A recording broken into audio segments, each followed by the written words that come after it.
Good afternoon, everyone, and welcome to today's Council on Black Health webinar entitled Bridge to Health, Puente a la Salud, Addressing Diabetes, Self-Management, and Social Needs Among Racial and Ethnic Minority and Low-Income Patients. Today's presentation is the first in the 2020-2021 webinar series offered by the Council's Solutions to Diabetes and Black Americans Core. This core is part of the NIH-funded Center for Diabetes Translation Research at the Washington University in St. Louis. The Solutions to Diabetes and Black Americans Core provides methodological and content expertise to advance the field of diabetes research in Black Americans. We really appreciate you joining us today. My name is Tiffany Eaton. I am a doctoral candidate and graduate research fellow at the Dornsife School of Public Health at Drexel University, where the council is based, currently working with Dr. Shiriki Kumanyika, the founding chair of the council. I will be your moderator today. The council's mission is to develop and promote solutions that achieve healthy Black communities. We leverage the credibility and perspectives of Black American researchers, other collaborators, and research partners to facilitate relevant, community-engaged, actionable strategies that positively impact Black communities. Today's session will discuss results and lessons learned from an NIDDK-funded randomized pilot trial focusing on diabetes self-management and social context among racial, ethnic minorities, and low-income patients. During the presentation, we ask that you post questions using the Q&A button in the Zoom webinar interface. We will review and select questions for our presenter to respond to after the presentation. If your question was not selected for response, we will share follow-up feedback after today's session. Please feel free to also use the chat window to interact with fellow attendees this afternoon. Today's presentation will be recorded and archived for future viewing. We will publish the webinar online and share the link via email. We have two speakers presenting today. Our first presenter is Dr. Stephanie Fitzpatrick. Dr. Fitzpatrick is a senior investigator and licensed clinical health psychologist at the Kaiser Permanente Center for Health Research. She's earned her doctoral degree in clinical psychology with a specialization in health psychology from the University of Miami, completed a one-year health psychology internship in the Department of Behavioral Sciences at Rush University Medical Center, and a two-year postdoctoral fellowship in the Department of General Internal Medicine at Johns Hopkins School of Medicine. Dr. Fitzpatrick's research focuses on implementing behavioral intervention for obesity and chronic disease management while also addressing health-related social needs in clinical care settings. She is a former NCI-funded mentor training and dissemination and implementation research fellow and a current member of the Washington University in St. Louis's Center for Diabetes Translation Research. Dr. Fitzpatrick has been an investigator on several NIH-funded studies and is a standing member of the NIH Lifestyle Change and Behavioral Health Studies section. Our second presenter is Dea Papajorgji-Taylor. Ms. Papajorgji-Taylor is a senior product manager at the Kaiser Permanente Center for Health Research. She holds a master's in public health from the Gillings School of Global Public Health at the University of North Carolina and a master's in international studies from East Carolina University. With over 13 years of experience working on public health research studies, Ms. Papajorgji-Taylor has worked in a variety of settings, including health departments, community health clinics, bilingual Spanish, English, mental health clinics, academic institutions, and the Veterans Affairs. Her contributions span a variety of public health domains with an emphasis on project planning and implementation, recruitment and retention, qualitative research methods, dissemination of results, and stakeholder engagement. Dr. Fitzpatrick, I now invite you to proceed. Thank you so much, Tiffany, for that wonderful introduction. I thought I would first just start out to give an outline of what I'm going to be presenting on today. First, I want to just give you kind of a background of the content area and then explain the purpose of Bridge to Health, Puente a la Salud, go over the study design, our results, both quantitative and qualitative, which Dea is going to be presenting our qualitative results, then do a summary of the findings, and then discuss some lessons learned. So in terms of background, I think most of us probably on this call are aware that there are racial ethnic disparities as well as socioeconomic disparities in the prevalence of type 2 diabetes. As you can see here in the US, American Indian, Alaska Natives, over 14% of them have a diagnosis of diabetes. Similarly, we see a little over 11% of Black African Americans and about 12% of Hispanic Latinos compared to only 7.5 or so of white non-Hispanics with a diagnosis of diabetes to date. And similarly, if we're looking at education, as a indicator of SES, those with less than high school education are more likely to have diabetes, and those with a high school education or more than high school education. In addition to having a higher prevalence of diabetes, when we look at among those with diabetes, the uh, proportion with having controlled diabetes, that is defined as having a hemoglobin A1C less than 7%. We also see disparities there as well, with only 38% of Hispanics and 42% of African Americans having an A1C less than 7, compared to 58% of whites. And there's certainly a number of factors that contribute to these disparities, but certainly there is a role for health-related social needs, also explaining some of those disparities. And when I say health-related social needs, I'm talking about the presence of food insecurity, inadequate housing, trouble paying for medical needs, and poor access to care. There's been numerous studies that have looked at some of these health-related social needs and the impact on diabetes and diabetes management. And across the board, you can see findings such as those who have diabetes plus food insecurity being less likely to have glycemic control, having increased diabetes-related healthcare utilization, particularly the emergency department utilization, patients with food insecurity reporting poor diet quality, skipping meals, and having to cutting down their meal sizes, and also delaying filling prescriptions, including not being able to get testing strips to be able to self-monitor the blood glucose because of cost. And certainly it's that balance of, do I eat today, or do I take my medication, or do I pay my rent? So certainly a lot of interplay between diabetes and health-related social needs. In terms of interventions, particularly at the healthcare level, there's been a lot of focus on what they call navigation or linkage interventions, where folks are screened for social needs, and then they are connected to a social worker or a community health worker or someone within the health system, who then helps to refer them to various resources to address whatever their social need may be. For food, usually the option is to help people sign up for SNAP, or to connect them to food banks and food pantries. And so we've seen across the literature that with these navigation or linkage interventions, there has been improvement in food insecurity, as well as homelessness, and also a decrease in healthcare utilization and cost as a result of these interventions. However, right now it's kind of mixed findings in terms of whether or not navigation on its own is effective in terms of improving some of the clinical outcomes, particularly as it relates to diabetes, hemoglobin A1C. And so Hessler and all stated that maybe that navigation to resources may be necessary, but not sufficient to improve outcomes in complex diseases like diabetes. And so when we look at these kind of combination interventions, so these interventions that involve some form of navigation plus diabetes self-management support, and that diabetes self-management support could be via group education classes or individual support. A number of them involve community health workers that are delivering both the self-management support and the navigation. We do see a significant decline in hemoglobin A1C and systolic blood pressure and some other clinical outcomes. So certainly there is some indication that having a more intensive combined approach to addressing not only just the diabetes self-management, but also the social needs piece, this can be done and lead to clinical improvements.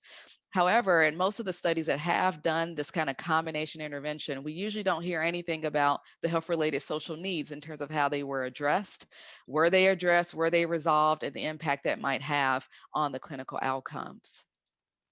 So the purpose of Bridge to Health, as Tiffany stated, we were funded by the National Institute for Diabetes, Digestive and Kidney Diseases, NIDDK, to conduct a 2-year pragmatic pilot trial.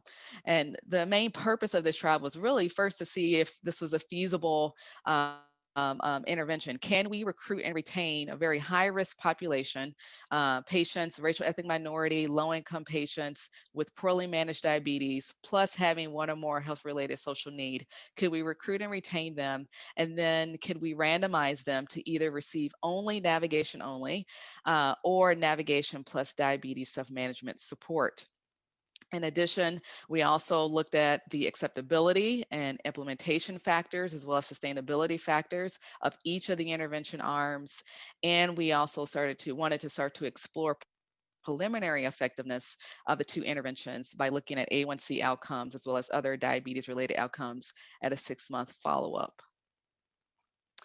We conducted our study at the Kaiser Permanente Northwest, which is a large integrated health system in Portland, Oregon. It serves over 600,000 members in Oregon and Southwest Washington.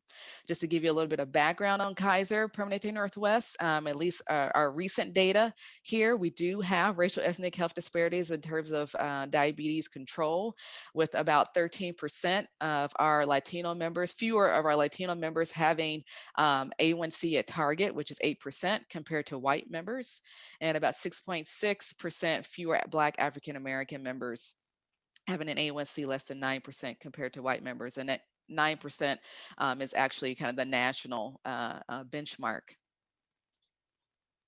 So for our study, we recruited Kaiser Permanente Northwest members that were age 18 or older, that had to have a diagnosis of type 2 diabetes and a most recent A1C greater than or equal to 8%. They had to identify as Black, African American, or Hispanic. If they identified as Hispanic, they could speak English or Spanish or be bilingual. Or they had to be a Medicaid recipient. So that was our proxy for low-income status.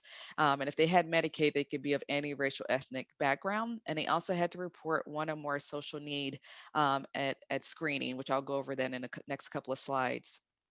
If participants had already been working with one of our internal patient navigators on health-related social needs, they were excluded, or if they were unable to provide informed consent.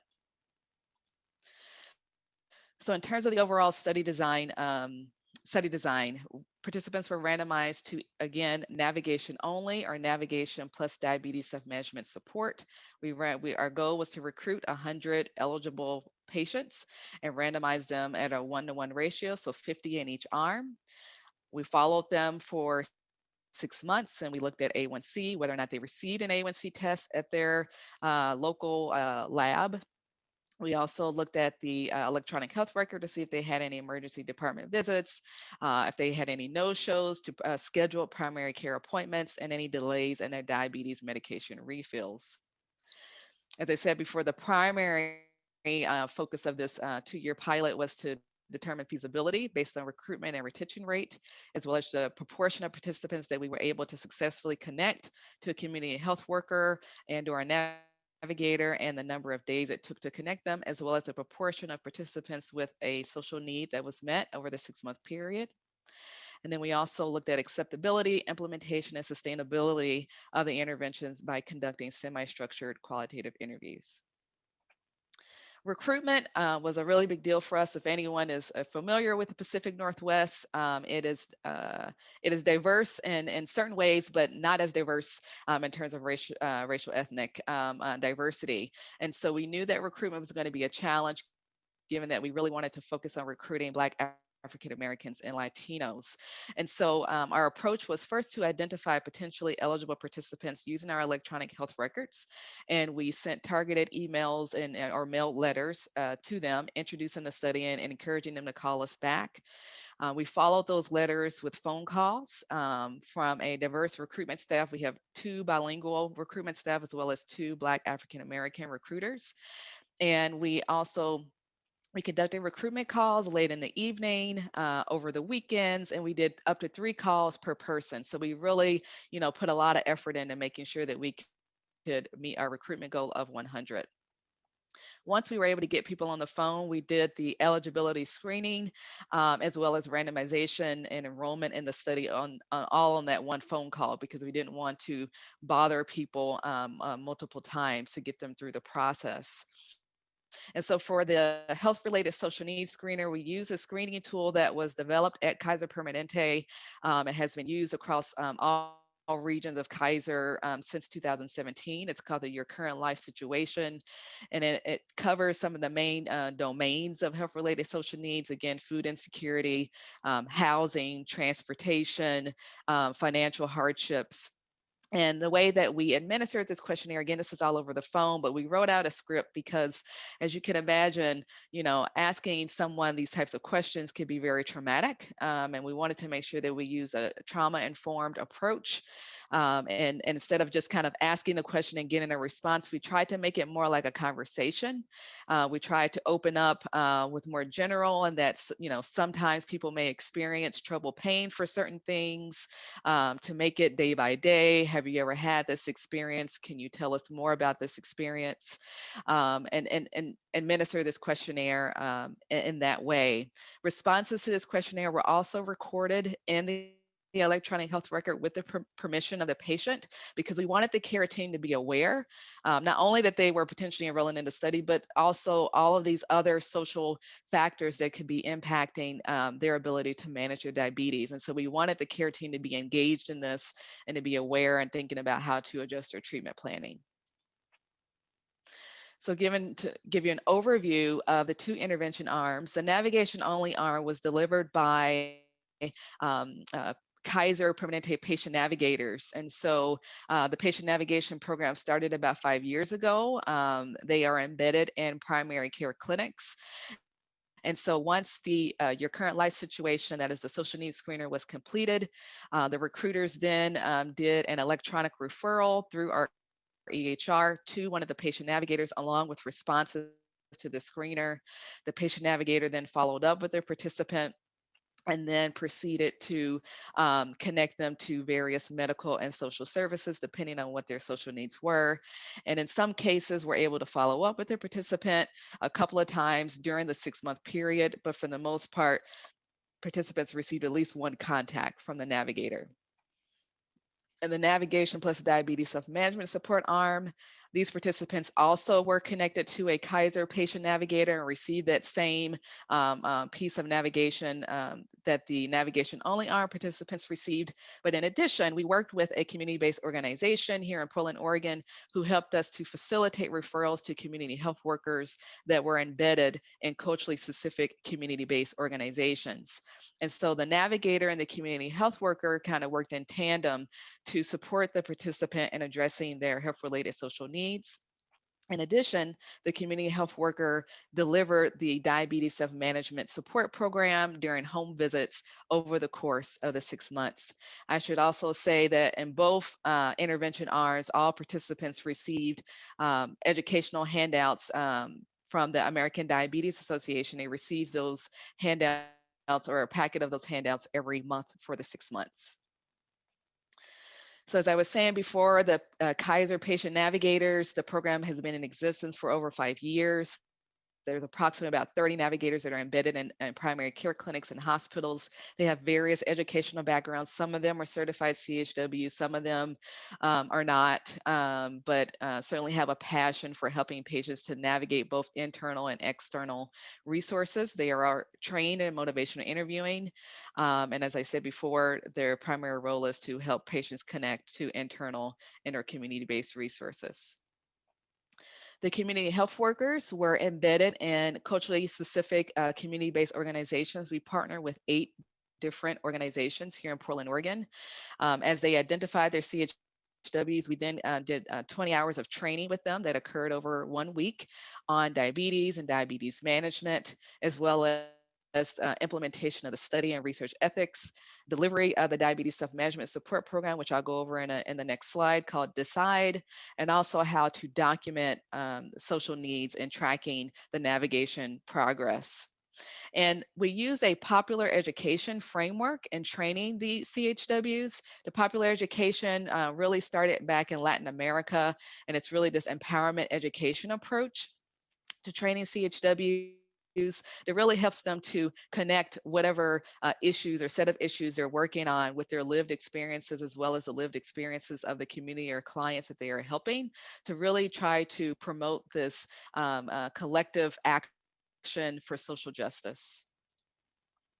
So Decide, which was developed by Dr. Felicia Hillbriggs at Johns Hopkins School of Medicine and was a postdoc mentor for me, Decide was developed as a diabetes self-management program to help people better manage their diabetes. It provides education about diabetes and heart disease, and it's problem solving based. And so throughout the program, it consists of 9 sessions. Throughout the program, participants are trained in how to work through some of the problems that may be getting in the way of managing their diabetes, and working to find solutions and trying out various solutions. So they're really taken through step by step on how to do problem solving. And this slide here just shows you the topic area. So again, all the facts is the education session about diabetes and heart disease, as well as the self-management behaviors that are needed to manage diabetes, such as healthy eating, physical activity, medication adherence, as well as regular visits with the providers. Then there's an overview of problem solving. Then there's a discussion about taking control of stress and emotions, and then the various different steps of problem solving the participants are taken through for the remainder of the sessions. In terms of addressing the health-related social needs, so we tried to track that in 2 different ways, and this is still something that we're working on. So if there's any questions or comments at the end, I would love to hear folks' thoughts about if there's any ideas about better ways to take a look at this data. But so we administered the social needs screener, the Your Current Life Situation, both at baseline and at 6-month follow-up. And so we assumed that if there were needs that were reported at baseline, but they weren't reported at 6-month follow-up, that we assume that those needs were met or resolved. So it's a pretty kind of simple quantitative way of thinking about social needs being addressed, but that was one way that we can do that across all participants. In the navigation plus diabetes self-management support arm that's led by the CHWs also documented specific needs, the referrals that they placed to meet those needs, as well as the resolution of those referrals and case management software. So we have some kind of more qualitative data to get an understanding about needs being met in that way as well. So in terms of, to start with some results here, this is our consort diagram. Based on our pool from the electronic health record, we had 425 potentially eligible participants to recruit from. We screened 141 and we randomized 110. 54 were randomized to the navigation only arm, and 56 were randomized to the navigation plus diabetes self-management support arm. In terms of the allocation, 42 of those in the navigation only arm received the intervention. That means that the navigator was actually able to successfully reach that participant on the phone and address some of their social needs. And then there were 12 participants, on the other hand, where the navigator was not successful in being able to reach that participant on the phone. In the navigation plus diabetes self-management support arm, there were 40 participants who received both navigation and at least 1 session of Decide. There were 13 participants that only received navigation, and that could have been navigation just from the CHW or a combination of the CHW and the navigator. And there were 3 participants who did not receive either intervention. In terms of follow-up, we had 4 participants in both arms that were lost to follow-up at 6 months in terms of not providing outcome data. And then we had, unfortunately, 2 participants, 1 in each arm, that passed away during the study. And then in terms of analysis, we did use an intent to treat, but in terms of participants with some form of data, whether that be the hemoglobin A1C at 6 months or the social needs screener at the 6-month follow-up, you can see the numbers there. And so in terms of participants having both of those outcome or follow-up data points, we had 33 in the navigation only arm and 42 in the navigation plus diabetes self-management support arm. Here's a table just showing some of the baseline participant characteristics. As you can see, on average, participants were middle-aged, majority female, pretty racially, ethnically diverse sample as we intended, as we hoped for. There were 14 participants that spoke Spanish primarily. We had a number of participants certainly with Medicaid, again, as that was one of the criteria, but we also had a fair number with Medicare or private commercial insurance. A1C was well over 9 in both study conditions. So these were folks who certainly were struggling to manage their diabetes. Just about everyone was on some form of a diabetes medication. In terms of body mass index, on average, folks were in the obesity range category. over 2/3 with hypertension, dyslipidemia. And as you can see in terms of social needs reported on that social needs screener, over 70% of participants in both arms reported 3 or more social needs. And some of those social needs included insufficient housing, trouble paying for utilities, food insecurity, trouble paying for medical needs, and lack of transportation. So as I said before, one of our primary aims was to assess the feasibility of Bridge to Health. And so we set a priori some feasibility metrics. Our recruitment goal was to recruit 100 eligible participants over 6 months. We exceeded our goal. We recruited 110 participants over 8 months. We also wanted to successfully connect at least half of our participants to a CHW or a patient navigator. The reason why we had this goal, because in other demonstration projects that were similar to this, there was a lot of some barriers and trouble to actually making sure that there was a connection for the participant to a navigator or a CHW. And so we wanted to strive to make sure to address some of those barriers that were coming up. And so in the navigation only arm, 78% of the participants were connected to a navigator, meaning that they actually received a call from a navigator or a voicemail, and 80% in the navigation plus diabetes self-management support arm connected to a navigator, and 84% connected to a CHW. We also strive to make sure that participants were connected in 7 to 14 days, because we know that certainly if participants are left waiting for a long period of time, that certainly impacts retention. And for the most part, we were able to meet that particular goal. We wanted participants to complete at least 8 of the 9 decide sessions. On average, 40 of the participants who actually received some form of decide completed 7.4 sessions on average. And we had 30 participants complete all 9 sessions of decide.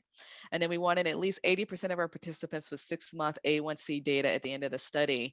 Our data collection ended in April of this year, and we all know what was happening in March and April of this year. So we were impacted by COVID. Our labs were kind of closed in terms of encouraging people to shelter in place.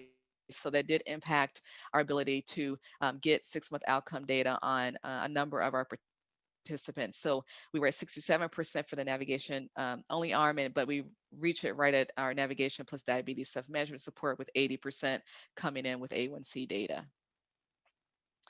So I know this table here, there's a lot of different numbers, but I'll try to walk everyone through in terms of what our social needs data look like. So this table represents participants who completed the social needs screener at the 6-month follow-up. We had 46 participants in the navigation only arm complete this screener, and then we had 48 participants in the navigation plus diabetes self-management support arm complete the screener at the 6-month follow-up.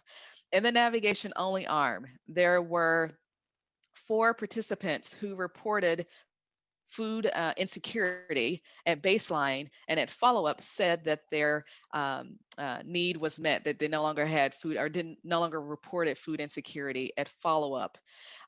There were 26 people that reported food insecurity at baseline and still reported food insecurity at follow-up. So we considered their particular need related to food insecurity not being addressed at the 6-month follow-up. And then there were 3 people who reported food insecurity as a new need at the 6-month follow-up.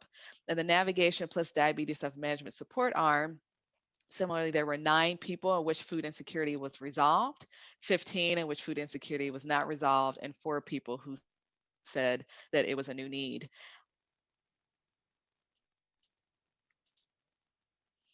So because we weren't really powered to look at statistical difference in A1C or other outcomes between the navigation and navigation plus diabetes self-management support arms, we primarily looked to see in terms of clinical significance. So could we see a change of at least 0.5% in A1C, which is considered clinically significant for A1C?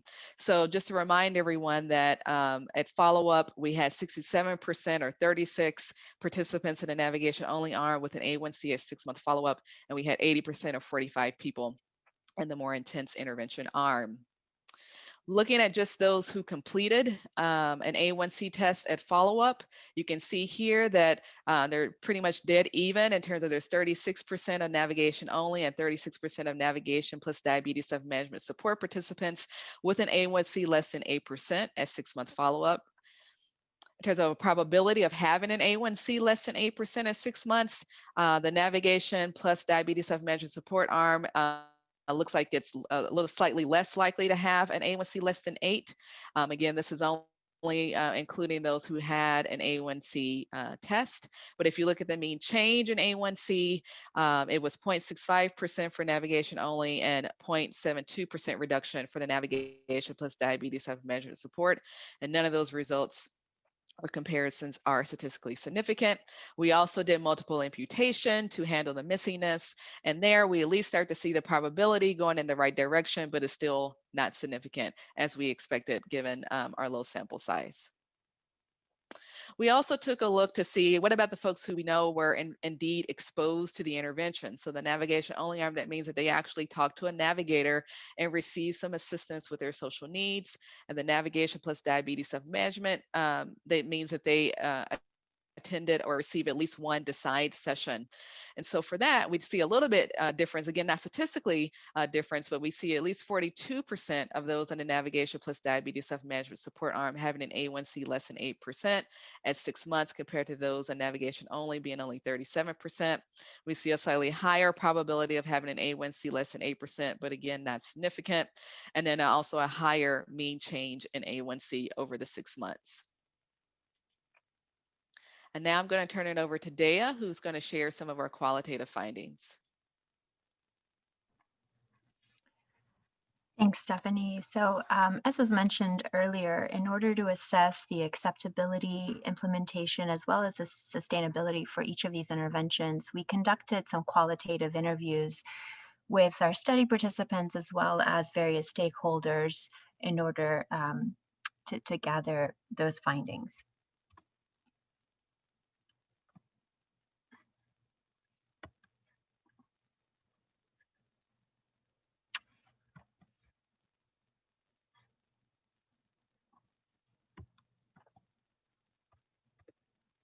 Okay, so here is an overview of the characteristics for the participants, the study participants that we interviewed. We conducted 6 interviews with participants assigned to the navigation-only arm and 17 with those participants assigned to the navigation and diabetes self-management support. As you can see, we really tried to aim for an even distribution and representation of patients among racial and ethnic backgrounds as well as socioeconomic backgrounds. We also made it a point to conduct a few interviews with our Spanish-speaking participants to really account for their experiences in the study based on cultural differences and the cultural adaptations that we made to the DECIDE materials. And as Stephanie indicated earlier, the majority of our participants were female, and that is demonstrated here as well. So looking at the participant acceptability of interventions, we asked both study groups a number of questions regarding their experiences with engaging with the navigators, their experiences with receiving information and what they found useful. And so for those participants in the navigation only arm, they really highlighted the fact that receiving the resource list and engaging with the patient navigator definitely was helpful for them in having some additional support to connecting to unmet social needs, and also receiving those monthly American Diabetes Association handouts led to their increased level of knowledge and understanding for the value of in terms of healthy eating, and as well as they saw themselves increasing their engagement with their provider during their clinical care appointments. And more than half of those participants assigned to the navigation-only arm mentioned that what would be helpful in terms of improvement with engaging with the navigators is having some type of follow-up and additional connections with the patient navigator after that initial contact with them, again, to assess and see whether there's additional needs that they need support with. Then for those 17 participants who we interviewed who received navigation as well as the support from the community health workers, all 17 highlighted the value that the DECIDE program served them, and how it was either a great refresher on understanding diabetes as a disease, but as well as ways to manage their diabetes, and found the materials helpful as well as useful. And almost all 15 of those participants identified that participating in the study led to improvement in healthy eating habits. And more than half of these individuals who we interviewed also talked about the sense of empowerment that they felt as a result of participating and working with a community health worker, empowerment and feeling more control of managing their diabetes. And part of that also had to do with the problem-solving skills that they were able to learn and apply to various ways to managing their diabetes. They also talked about how useful and helpful it was to have a community health worker to meet them where they were at, because the community health worker, as we said, would meet them in their homes or in a public location to really sit down with them and go over the DECIDE materials, set goals together, and talk about the importance of diabetes management. And then all 17 did not highlight anything as being least helpful related to the DECIDE materials, but certainly a couple did mention that it would have been helpful if the community health worker either themselves had diabetes and so had that lived experience to incorporate into the material, or had some additional background knowledge about diabetes. So here are some quotes from the participants that we pulled from their interviews. Again, it's really highlighting the value that they felt that the program, that DECIDE and working with the community health worker, brought to their lives regarding diabetes management and problem solving. So there you see there in that first quote on the top left, the highlighting the fact that the goal setting was really useful for increasing their physical exercise, and they met and exceeded their goal and then set a new goal, and feeling good about being able to keep up with that, and also talked about the value of the ease in engaging with the community health worker in person, and having someone there as a resource who they felt heard by, and who they saw as invested in their well-being, and not pushing any concerns to the side, and feeling really upset at the end, feeling sad actually that that interaction with the community health worker would have to end. And then there was also some learnings related to the impact of diabetes and lack of diabetes management, the negative impact that they can have on stress and their mental health. And so really seeing that correlation between how managing their stress could really lead to better diabetes outcomes in terms of their A1C and blood sugar levels. And then another learning that they shared was also the correlation between the importance of healthy eating, but also eating on a regular basis, and how that can impact medication adherence. So in addition to interviewing our study participants, then we certainly prioritized interviewing and speaking with the community health workers who we trained and worked with, as well as the patient navigators from the health system. And so we conducted focus groups with each of these groups. And we did this at about midway through our recruitment period to, again, in a way, get a sense for how the intervention was working, and also understanding if there was anything that we needed to change as we continued with our recruitment and intervention process. And again, these focus groups were done to understand the intervention acceptability. So really wanting to learn more about how feasible is it to implement a program like this from the perspective of the community health workers and patient navigators. So some of the main sustainability factors that they identified for Bridge to Health is really feeling the value that having support from their supervisors really brings to them being successful in this role. And in addition to that, really having the resources and the time available to continue their diabetes management education.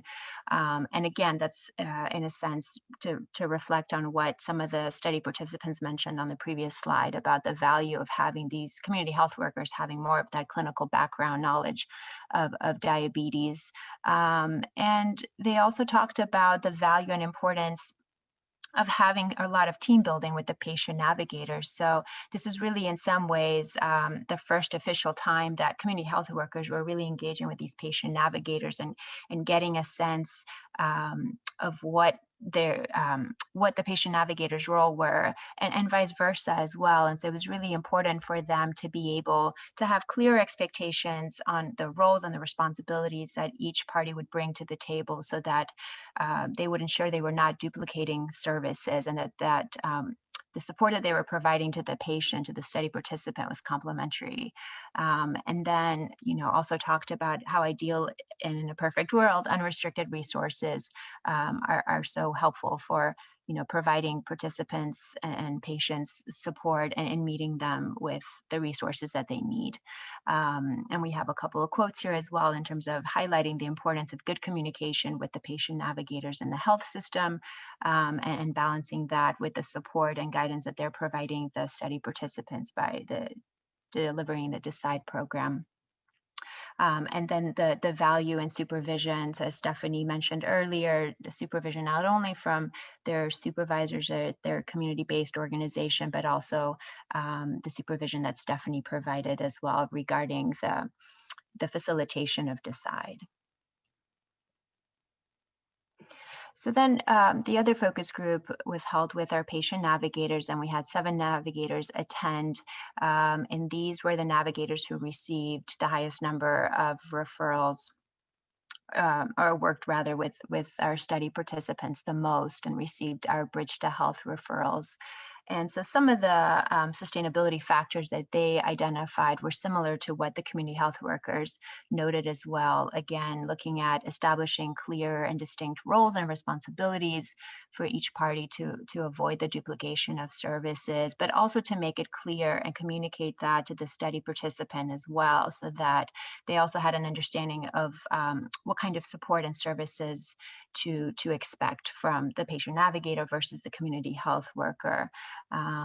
They also highlighted the importance of having that clear communication with the CHWs regarding the support that they were providing the patient, but also having real documentation in place that can be accessed in real time and can be updated pretty frequently, and almost the lack of, well, the value in having a tracking system, which is something that we did not have in place because, as Stephanie mentioned earlier, the community health workers were not able to access our electronic health record, and that they had their own data management software for tracking the progress made with each study participant. But patient navigators certainly highlighted the value of having a tracking system that could be accessed in real time to manage these referrals and update, so that they would have a good understanding of whether there were new needs that would need to be addressed, new unmet social needs, or whether certain needs that were identified earlier had been resolved, and they could move on. And so we have a couple of quotes here as well to demonstrate what I just shared, that again, being helpful to how helpful it is to have that good communication with the community health workers, and to be able to communicate with the patient as well that they're serving, in terms of expectations from each of them. Lastly, we conducted interviews with 8 health system leaders. So these are existing staff at KP Northwest who were also stakeholders who we engaged with at the beginning of the study to really ensure that we would have a clear workflow in place for how to communicate with the patient navigators for the recruitment enrollment period, as well as keeping in consideration the various priorities for how the navigation services were being delivered in our healthcare system. And so we asked them various questions related to what factors would lead to the readiness of implementing this type of program into our healthcare system. Also asking questions about the capacity for organizational change, as well as their perceived value for partnering with the community-based organizations. So some of the advantages that they identified for integrating community health workers in our healthcare setting is the value of these community health workers providing culturally competent care. And so again, having them be based in the community, having them be based in organizations that represent specific populations, but also have that lived experience and can provide that representation that can really resonate with the patient, the study participant.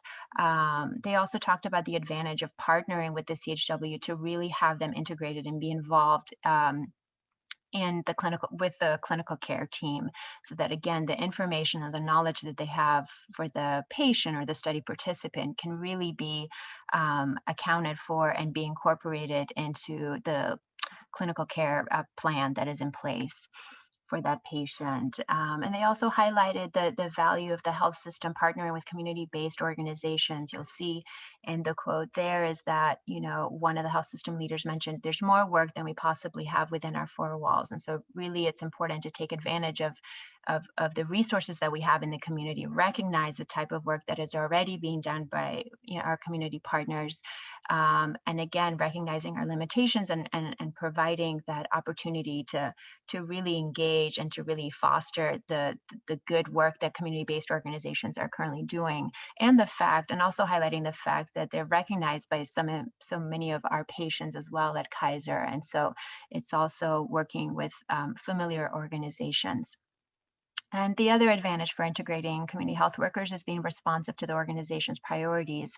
Really, the focus over the last few years has been for KP Northwest looking at someone's health holistically, really looking at social determinants of health and not only prioritizing the clinical components of caring for someone's health, but the social aspects as well. And then some sustainability factors that they identified for Bridge to Health is really looking at clear patient outcomes. So really having clear objectives about what type of goals that we're looking for example, in terms of A1C levels being at a certain level, or blood sugar levels, or in terms of no-show visits and those types of things. So really having some direct objectives and outcomes. Also prioritizing the return on financial investment. So again, if there's going to be this financial investment in coordinating with community-based organizations and financially supporting these community health workers, really looking to see what type of investment and outcome we're looking for, and ensuring that the work that is being done by them is complementing the existing diabetes programs. And so our health system currently has various diabetes programs. And so ensuring that this program would not be duplicating existing programs, but enhancing what's already in place. And also talked about the value of a cultural change, the organizational cultural change that would need to be in place, and also seeing this type of work as a big priority to, again, highlight the fact that we're looking at patients' care holistically.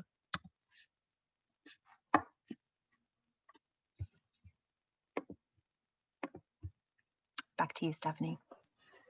Thank you, Dea. So I'll just quickly go over just a summary of our findings. I know we've presented a lot of data here, but overall, we feel pretty strongly that Bridge to Health is feasible, and that it was an acceptable intervention, not certainly on behalf of the participants, but also the CHWs that were involved, as well as our health system stakeholders. And certainly we're encouraged by the clinical findings in terms of pursuing funding to test it out in a larger trial to also test for statistical significance.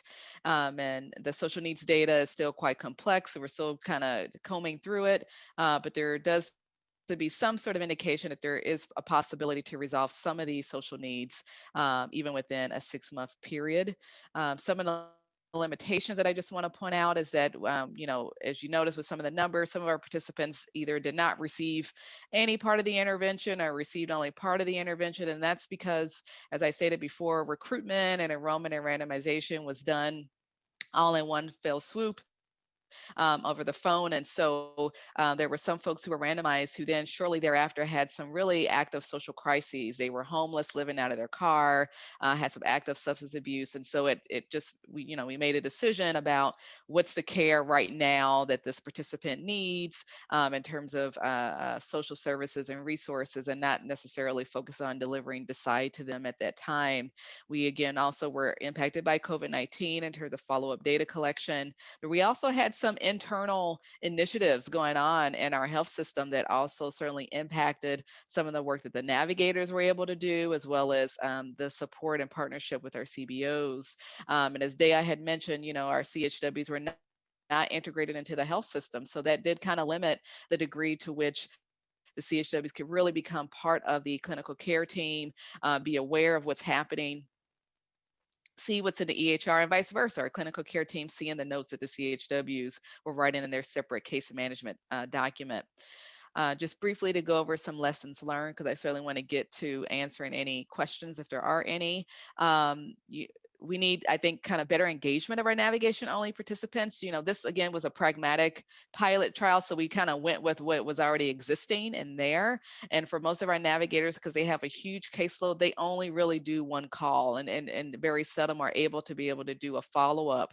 And so going forward, if we are able to get funded for a larger trial, we're probably going to try to standardize that navigation piece a little bit better to where we can ensure that there's at least one monthly check-in over the course of the intervention period to keep those participants engaged, and not solely relying on standard clinical practice, again, because of things like COVID, but also sometimes the window in which A1C was allowed to be captured based off of Medicare rules and things like that didn't line up with our research windows. And so probably doing kind of clinical measurements like that separately from the actual clinical lab, having multiple screening visits prior to randomization, really to kind of to be able to tell and determine if this participant is really ready to enroll in a clinical trial, if they are in a position to do that, if they actively are homeless or something else, a major social crisis is going on, holding off on recruiting and randomizing those folks.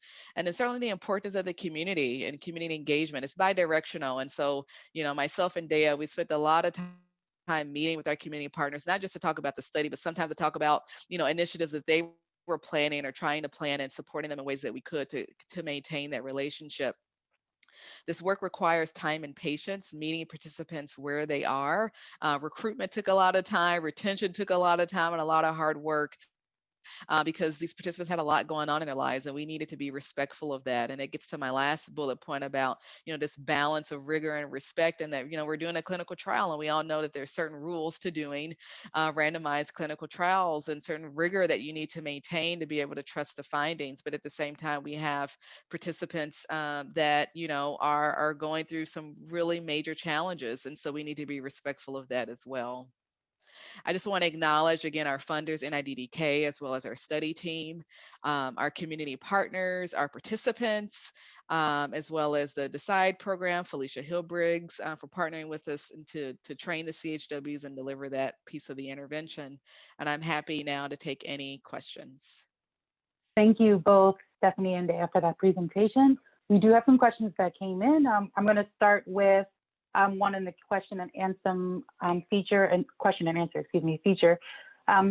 So for tracking the social needs screener at baseline and at 6 months, was there any comparison to local health policy that might have influenced access to social services?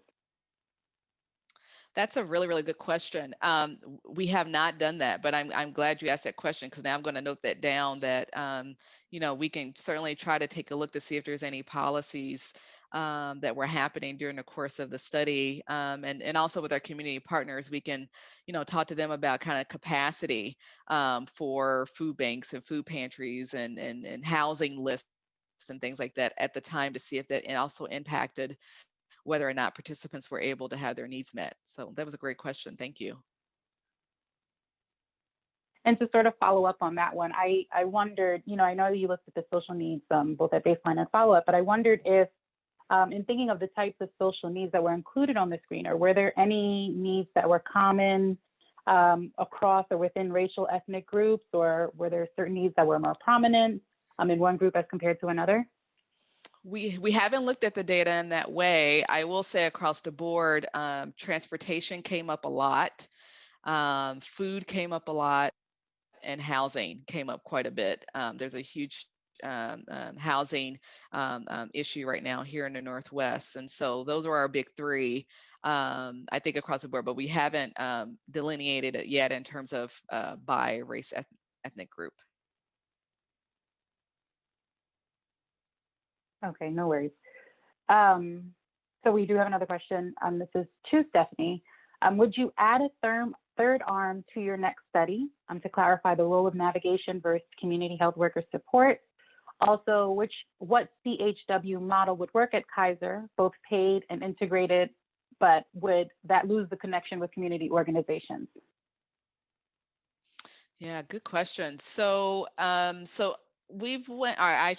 went round and round about including either a diabetes self-management support only arm, or including kind of a usual care arm to further kind of tease apart that combined intervention arm. And where I come back to is that if the inclusion criteria involves folks having one or more social need, to say that they're just going to get usual care, to say they're just going to get self-management support, and we know that they need navigation, we know that they need the support to address those needs. There's an ethical battle there, at least for me, in terms of I can't screen for something that I'm not going to address. And so that's really been the challenge on the scientific side, right? On the scientific side, it's a nice clean design to have all these separate arms.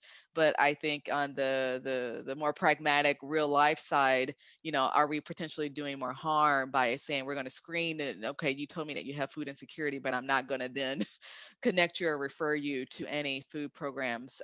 So that's a good question, but that's where we are right now in terms of kind of maintaining this kind of two-arm trial approach for right now. But welcome to any thoughts that folks might have about that. And then the next question, I believe, was related to kind of the integration of CHWs and the CHW model. So there was a lot of conversation in the midst of us conducting this study about trying to contract with CBOs to have their CHWs kind of embedded in our clinics, but still be an employee of the CBOs. And unfortunately, I think for various factors and reasons, some I understand, some I don't, that didn't pan out. And so right now, where our region is they're hiring their own CHWs. I think there's pros and cons to both approaches, both models. But I am particularly interested in how can we start to build the bridge a little bit more between our health systems and our community-based organizations, given that they have kind of, their feet are on the ground, their pulses to the community in terms of what's going on, and how can we make that contracting or that reimbursement work a little bit better, and that we have this nice partnership between those two organizations. So I think that's still a lot of work to happen. I don't know if that's necessary for researchers to do. I mean, certainly to evaluate that process, but I think there's a lot more work that needs to happen on the policy side as well as the actual implementation side of that. Right. Okay, so I'm just looking at the time, we have a couple more questions. Was any behavioral theory incorporated into the program design for DECIDE? Perception and knowledge outcomes were mentioned in the findings, but were those predicted? So the DECIDE is based on Felicia's health problem solving model, and I can share that. I think if folks want to know, please reach out to me or reach out to Tiffany, and I can share those references. But there is a theory which DECIDE was based on. Because this was a pilot and we just wanted to see, can we just do this thing? We did not collect measures regarding diabetes knowledge or self-care or even health problem solving skills. There's a health problem solving skills measure that goes along with DECIDE that we did not administer this time around, just because our focus was primarily on feasibility and also just capturing those social needs at this time. But for the larger trial, we would certainly get into some of those more behavioral and psychosocial outcomes as well. Awesome. And yes, please feel free to reach out and we'll send those references over if you need them. And just the last question, what was the reasoning for not using self-pay or uninsured patients in your participant population?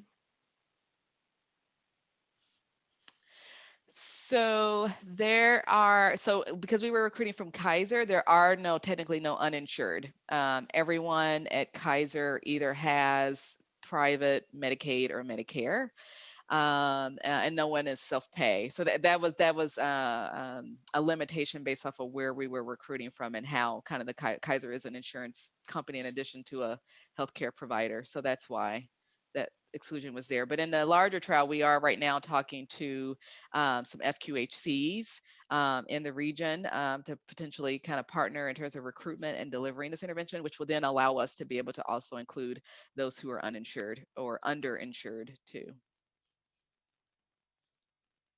Okay, great. Thank you for clarifying.